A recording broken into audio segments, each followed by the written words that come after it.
할렐루야. 아멘. 오늘도 주인전에 나오신 귀하신 성도님들, 그리고 가정에서 온라인으로 예배를 드리신 사랑하시는 성도님들을 축복합니다. 아멘. 오늘은 요한계시록 2장 18절에서 29절 말씀을 보고 굳게 잡으라 라는 제목으로 말씀의 은혜를 나누겠습니다. 오늘 말씀은 예수님께서 소아시아의 일곱 교회 중 두아디라 교회에 주시는 말씀입니다.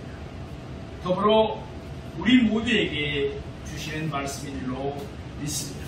아멘.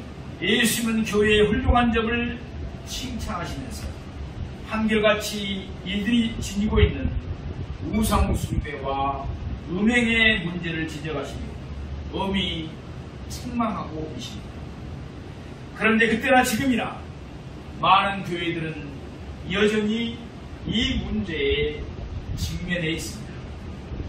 그래서 이 시간에는 우리가 말씀을 통해 우리가 어떤 점에서 이 문제를 경계해야 하는지 상고해 보고자 합니다. 또한 우리가 해결할 것은 해결하고 우리 교회를 하나님 앞에 순수하게 세워갈 수 있기를 소망합니다. 아멘. 특별히 주님은 우리에게 내가 올 때까지 내게 있는 것을 굳게 잡으라고 말씀하시는데 우리에게 있는 것이 무엇입니까? 이 시간 우리가 이를 배우고 굳게 잡을 수 있기를 소망합니다. 아멘. 그래서 우리 교회가 말세의 집안에 오직 다시 오실 예수님 한 분을 소망하며 시대의 제약과 싸우는 영광스러운 주님의 교회가 되기를 원합니다. 아멘. 첫 번째, 역사적인 배경입니다. 두아디라는 버가모시에서 동남쪽으로 64km에 떨어진 곳에 위치한 작은 도시였습니다. 무역이 번창한 도시였고 풍부한 곡식이 있었던 도시였습니다. 두아디라 교회는 요한계시록에 나오는 소아시아 일곱 교회 중에서 가장 작은 도시에 있는 교회였습니다. 그럼에도 불구하고 계시록 7교회 중에서 가장 많은 말씀을 받은 교회가 바로 두아디라 교회입니다. 이 도시는 주로 장사를 하는 상인들이 많이 살고 있었습니다. 상인조합 길드가 존재하는 도시였습니다. 직물장사, 곡물장사, 강물장사의 조합을 이루고 있는 도시였습니다. 그러니까 직물장사들은 또 자기의 조합을 이루고 곡물장사들도 강물장사들도 지금처럼 이렇게 조합을 이루고 있었다는 것입니다. 우리가 농민들도 농협 협동조합을 만들어서 이 시대에도 조합을 만들고 있죠.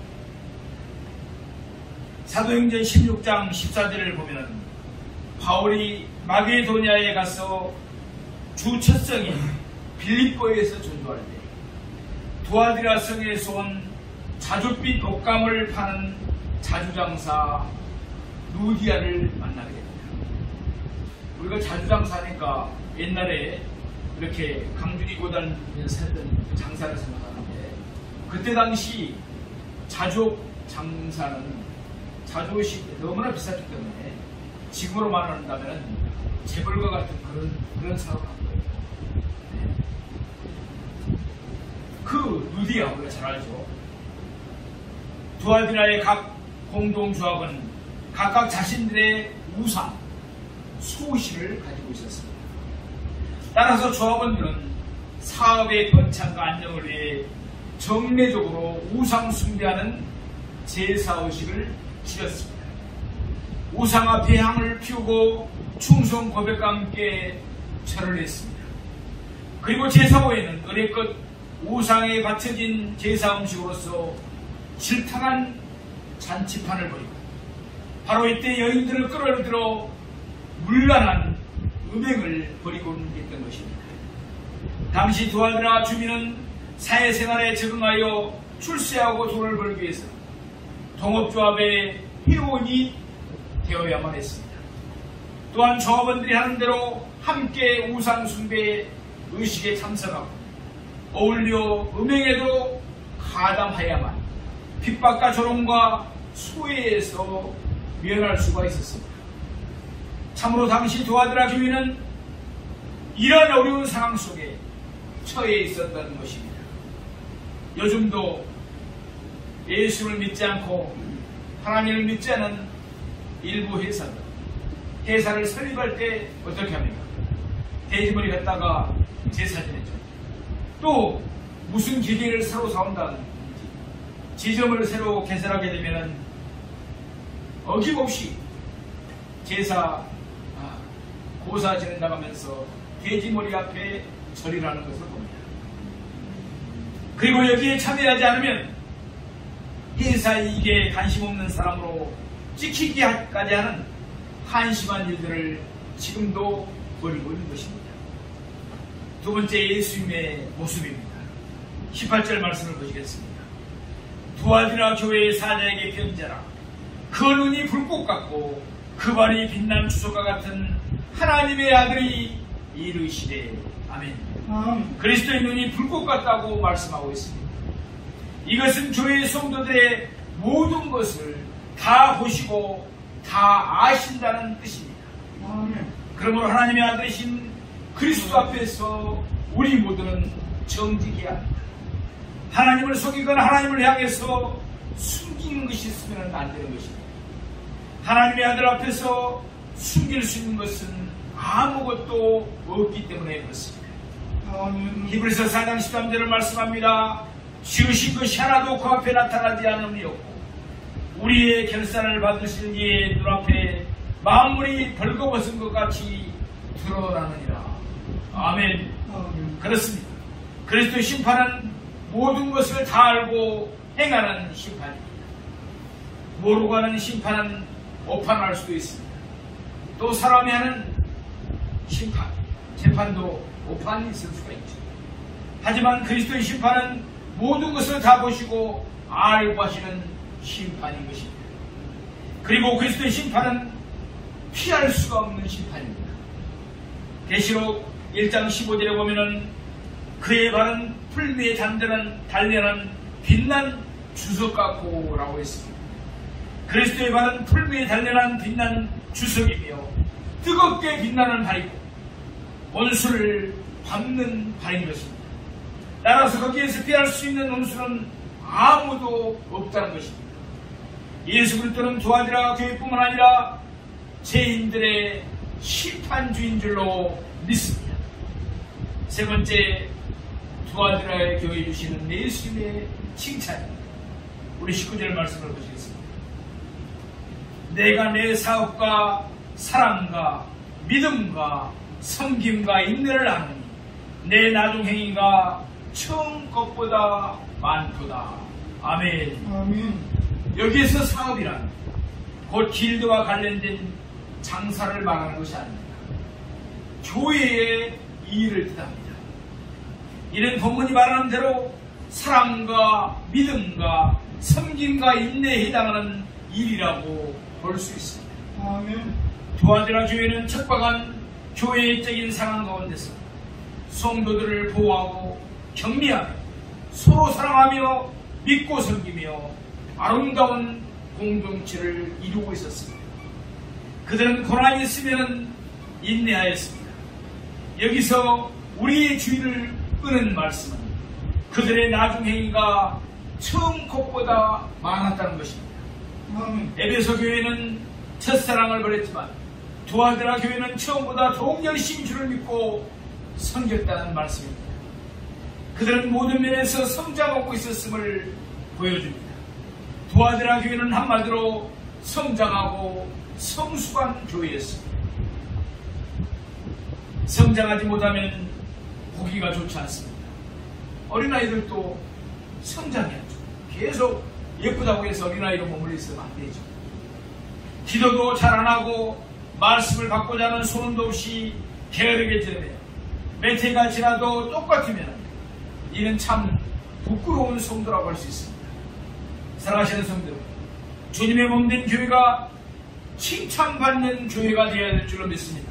아멘. 우리들이 열심히 주님을 섬기고 우리들의 섬김이 세상에 아름답게 증거되어서 사람들에게도 칭찬받고 인정받고 존경받는 교회가 되기를 원합니다. 아멘. 무엇보다도 하나님 앞에서 인정받고 칭찬받는 우리 교회가 되기를 소망합니다. 아멘. 디모데전서 4장 15절에 보면은 이 모든 일에 전심전력하여 너의 성수감을 모든 사람에게 나타나게 하라 라고 말씀합니다. 아멘. 우리가 예수 믿고 나서 날마다 나아져야 되는 것입니다. 아멘. 어제보다는 오늘이 낫고 오늘보다는 내일이 더 나아져야 합니다. 아멘. 우리의 모든 모습이 달라져야 하는 것입니다. 우리의 성품도 예수 믿고 나서 점점 더 예수님을 닮아가는 성령의 사람들이 되어야 하는 것입니다. 아멘. 예를 들어서 예수님을 믿기 전에는 술, 담배를 잘하는 사람이었습니다. 그런데 예수를 믿고 나니까 성령이 들어오고 나니까 어느 날부터 담배가 싫습니다. 술이 싫습니다. 세상 사람들이 보고 있어요. 아, 저 사람 그렇게 술만 먹고 하더니 이제 사람이 변했어. 저 사람 담배 보면 그 담배 피우는데 꼴초였거든. 그런데 사람이 변했어. 예를 들자니 이겁니다. 예? 정말 예수 믿고 변하지 않는다는 거. 그거 우리 다시 한번 생각해볼 문제인 것입니다. 예수 믿으면 완전히 새 사람이 될 줄을 믿습니다. 아멘. 네 번째, 예수님의 책망입니다. 그런데 20절을 보십시오. 그러나 내게 책망할 일이 있노라. 자칭 선지자라는 여자 이세벨을 내가 용납하니 그가 내 종들을 가르쳐 깨어 행음하게 하고 우상의 제물을 먹게 하는도다. 여기에서 이름 이세벨은 열왕기에 나오는 아합실의 앙비 이세벨의 이름을 빌려온 것입니다. 두아드라 교회에 이세벨과 같은 여자가 있었던 것입니다. 이세벨은 본래 시돈의 공주였습니다. 그런 그녀가 이스라엘 왕 아합에게 시집을 왔는데 완전히 골수 바알 신자로서 앙비로서의 권세로 이어가고 때로는 유혹하면서 사람들의 마음을 바알 앞에 굴복시켰던 것입니다. 이 이세벨 때문에 이스라엘이 돌이킬 수 없을 정도로 우상숭배에 깊이 빠져 결국에 하나님의 심판으로 멸망받게 되었던 것입니다. 그런데 두아드라 교회에 이런 이세벨이 나타난 것입니다. 본문을 보면 이 여자는 자칭 선지자라 하였습니다. 아마 이 여자는 직통 계시를 운운하면서 내가 하나님으로부터 직통 계시를 받았다. 이렇게 운운하면서 내가 기도했더니 하나님이 이렇게 말씀하시더라. 저렇게 하라고 하시더라. 하면서 내 말을 들으라며 교회에 큰 소리치고 다녔던 것 같습니다.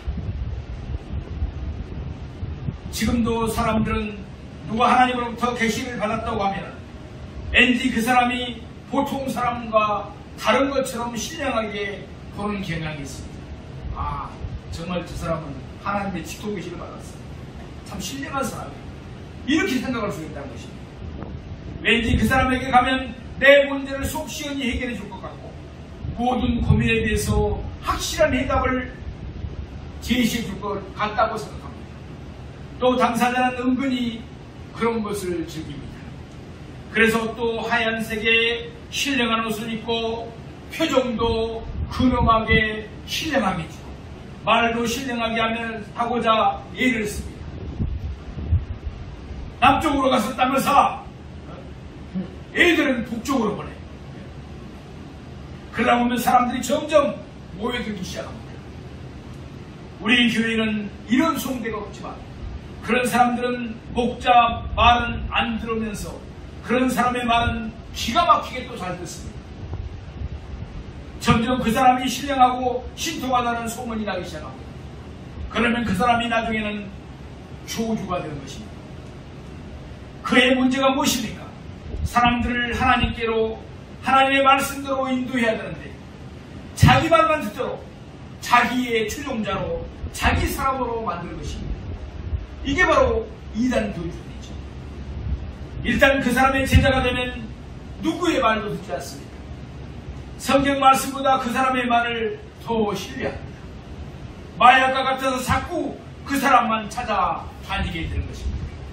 우리가 이단 십전지에 빠진 사람들 생각해보면 이해치를 잘할 것입니다. 도와드라 교회 성도들이 왜 이런 여자에게 넘어갔을까요?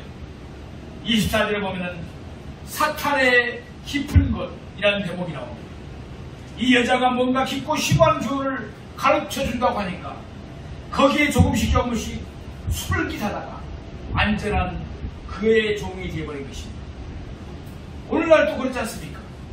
어딘가 가면은 깊고 심한 진리를 가르쳐준다고 하면 순진한 성도들을 유혹하는 거짓 선지자들이 있습니다. 그런 곳에 쫓아다니다가 이단에 빠지는 사람들이 많습니다. 영분별을 하여 속지 않은 우리가 되기를 소망합니다. 아멘. 21절을 보시면 예수는 그 여자에게 회개할 기회를 주셨습니다. 하나님은 바로 징계를 내리지 않습니다. 회개할 기회를 주십니다. 아멘. 그가 교회에 악한 영향을 끼쳤지만 그래도 회개하면 용서하시고 용납하고자 하셨습니다. 그러나 그 여자는 그 맹을 회개하지 않았습니다. 그러므로 주님께서 무섭게 책망하고 계십니다. 우리 22절에 23절을 보시겠습니다. 볼지어다 내가 그를 침상에 던질 것이요 또 그와 더불어 간음하는 자들도 만일 그의 행위를 회개하지 않으면 곧 환난 가운데 던지고 또 내가 사망으로 그의 자녀를 죽이리니 모든 교회가 나는 사람의 뜻과 마음을 살피는 자인 줄 알지라. 내가 너희 각 사람의 행위대로 갚아주리라. 아멘. 주님께서는 디아드라 교회의 자칭 선지자라고 하는 여자에게 징벌을 선언하셨습니다. 첫 번째 징계가 뭡니까? 그를 침상에 던져버리겠다는 것입니다. 다시 말해서 병들어서 침상에서 꼼짝 못하게 만들어 보시겠다는 것입니다. 우리는 사랑의 하나님을 좋아해요. 저것들도 마찬가지예요. 그런 하나님의 징계가 떨어지면 무섭습니다. 저는 그 하나님의 징계를 가져온 사람이기 때문에 잘합니다. 두 번째 징계는 그로 더불어 간음하는 자들도 만일 회개치 않으면 큰 환난 가운데 던지겠다고 하십니다. 그리고 세 번째 징계는 그 여자의 자녀들을 죽이겠다고 하십니다. 물론 그 자녀들은 육적인 자녀들을 이야기하는 것이 아니고 음란하고 거짓된 가르침을 이세벨로 받았던 그 사람들을 말합니다. 주님 앞에는 비밀 같은 것이 있을 수가 없습니다. 우리는 하나님의 심판을 두려워해야 합니다. 아멘. 모든 죄를 정죄하게 회개하고 깨끗하게 청산해야 됩니다. 그렇지 않으면 주님께서 오늘날에도 공의로운 징계의 채찍을 드실 것입니다. 그러므로 우리는 하나님 앞에 건강하고 거룩하게 살아가는 성령의 사람이 되어야 될 줄로 믿습니다. 아멘. 다섯 번째 예수님의 권면입니다. 24절을 보시겠습니다. 도와드라 교회는 이런 거짓 선지자의 교훈을 받지 않는 사람들이 있습니다. 그래서 사탄의 깊은 곳으로 빠지게 하는 자들이 있었습니다. 이런 사람들에게 주님은 부탁하고 계십니다. 이들에게 특별한 다른 힘을 더해 주신 것이 없습니다.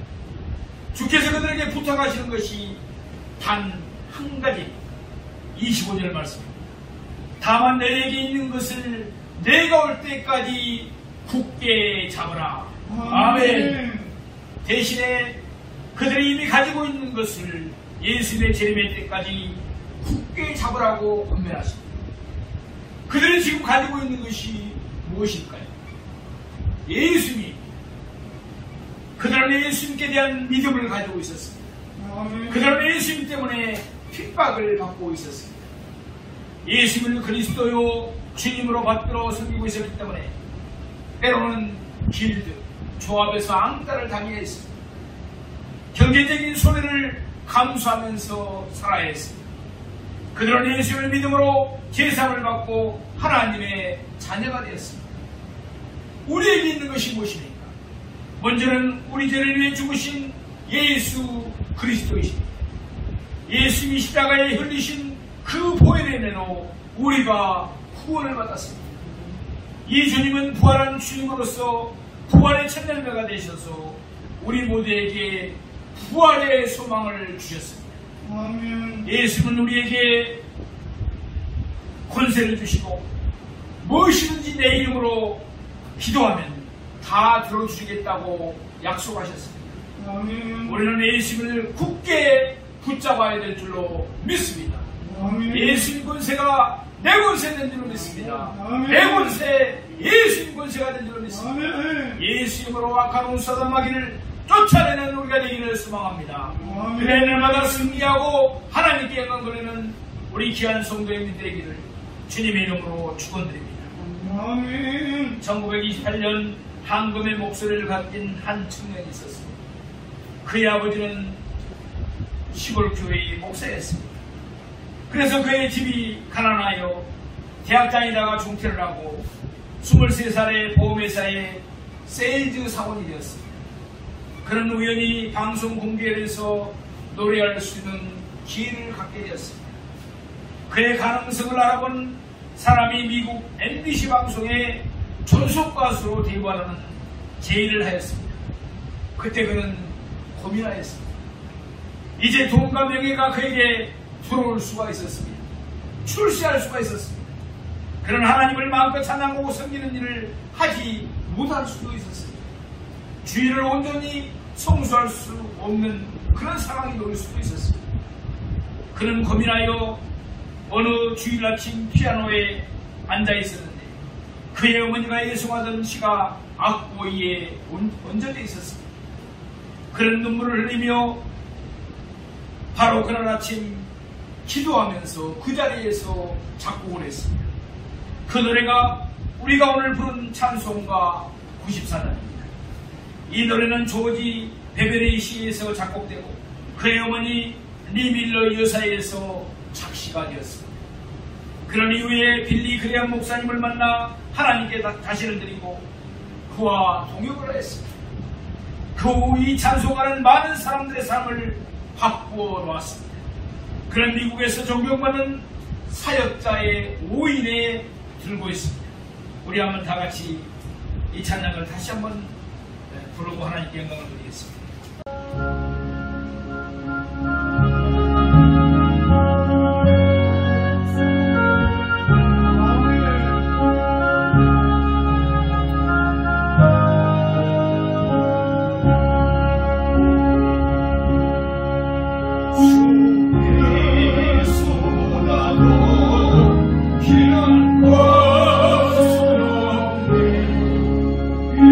세상 복이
우리 29절 말씀을 보시겠습니다.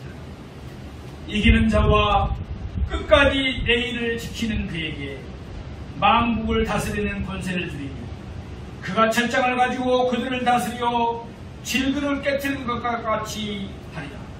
나도 내 아버지께 받은 것이 그러하리라. 내가 또 그에게 새벽별을 주리라. 귀 있는 자는 성령이 교회들에게 하시는 말씀을 들을지어다. 아멘. 두아드라 교회 이세벨의 악한 교훈을 따르지 않고 순수한 복음을 그대로 믿고 붙드는 사람들에게 예수 그리스도가 주시는 상급은 무엇입니까? 두 가지 상급을 주시겠다고 약속하십니다. 주님께서는 우리에게 주신 이 믿음의 길을 끝까지 가는 자에게도 동일한 상급을 주실 줄로 믿습니다. 아멘. 첫 번째, 이기는 자에게는 만국을 다스리는 권세를 주시겠다고 합니다. 아멘. 우리가 주님과 동행하면 장차 우리를 주님께서 높은 자리에 앉혀주시고 주님과 함께 다스리는 놀라운 은혜와 권세를 허락해 주시는 것입니다. 마태복음 19장 8절에 보면은 예수께서 이르시되 내가 진실로 너희에게 이르노니 세상이 새롭게 되어 인자가 자기 영광의 보좌에 앉을 때 나를 따르는 너희도 12보좌에 앉아 이스라엘 12깃발을 심판하리라. 아멘. 전에 유엔 국제연합의 사무총장인 반기문 총장의 임기가 5년인데 연임이 되어서 10년간 수행했습니다. 같은 한국인으로서 참으로 자랑스러운 일이었습니다. 하지만 세계연합을 상징하는 이 기구의 수장이라 해도 그 기간은 길어야 5년입니다. 그런데 하나님이 만국을 다스리는 권세는 영원하다는 것입니다. 얼마나 감사합니까? 예수 그리스도와 함께 만국을 심판하는 자리에 우리가 앉게 되는 것입니다. 천국 사법고시에 합격하게 해준다는 말씀인 것입니다. 복음을 굳게 잡는 것이 이렇게 중요한 것입니다. 두 번째, 예수님의 약속은 이기는 자에게 새벽별을 주시겠다고 합니다. 아멘. 새벽별이 무엇입니까? 새벽별은 예수 그리스도를 상징합니다. 계시록 22장 16절에 보면은 나 예수는 교회들을 위하여 내 사자들을 보내요 이것들을 너희에게 증언하게 하였느라. 나는 다윗의 뿌리요 자손이니 곧 강명한 새벽별이라 하시더라. 아멘. 아멘. 승리한 그리스도인들은 생명이신 그리스도를 소유하게 됩니다. 영원한 영광 중에 거하게 됩니다. 이보다 더 큰 상급이 어디 있겠습니까? 새벽별 그리스도를 소유함으로써 철저한 권세를 받아 마귀 권세를 물리치고 날마다 승리하는 우리 모두가 되기를 축복합니다. 아멘. 사랑하시는 성도로, 하나님께서 우리에게 주신 처음 것을 굳게 붙드는 믿음 주시기를 소망합니다. 아멘. 지상교회는 언제나 세속적이고 육신적 가치관에 유혹이 있습니다. 다시 말해 우상숭배와 정욕에 유혹이 있다는 말씀입니다. 그러나 우리가 예수님의 제자로서 이런 것에 대해서 늘 깨어서 기도하며 싸워나갈 때 주님께서 함께 하시고 철저한 권세로 원수들을 파하시고 우리에게 승리를 주실 줄로 믿습니다. 아멘. 강명한 새벽별 대신 예수님이 우리와 함께 하십니다. 나와 함께 하십니다. 영원토록 우리와 함께 하십니다. 아멘. 우리 가슴을 펴고 당당하게 주님 안에서 승리자로 살아가기를 소망합니다. 아멘. 코로나 바이러스로 참으로 어려운 시기로 우리가 살고 있습니다. 이제 사회적 거리두기 단계 4단계가 됐습니다. 교회에서도 더 이제 자유롭게 예배드리기가 어렵습니다. 참으로 안타까운 일이 아닐 수가 없습니다. 우리가 유혹을 물리치고 세상과 타협하지 아니하고 온 우주의 주요 온전케 하시는 예수님을 바라보고 나가면 승리는 반드시 우리 것입니다. 축복은 우리의 것입니다. 기적은 우리의 것입니다. 절대로 세상과 타협하지 마시고 뒤로 물러가지 맙시다. 주님 안에서 믿음을 지키고 주님 안에서 위대한 승리자로 쓰임받는 저와 여러분이 되시기를 주님의 이름으로 축원드립니다. 기도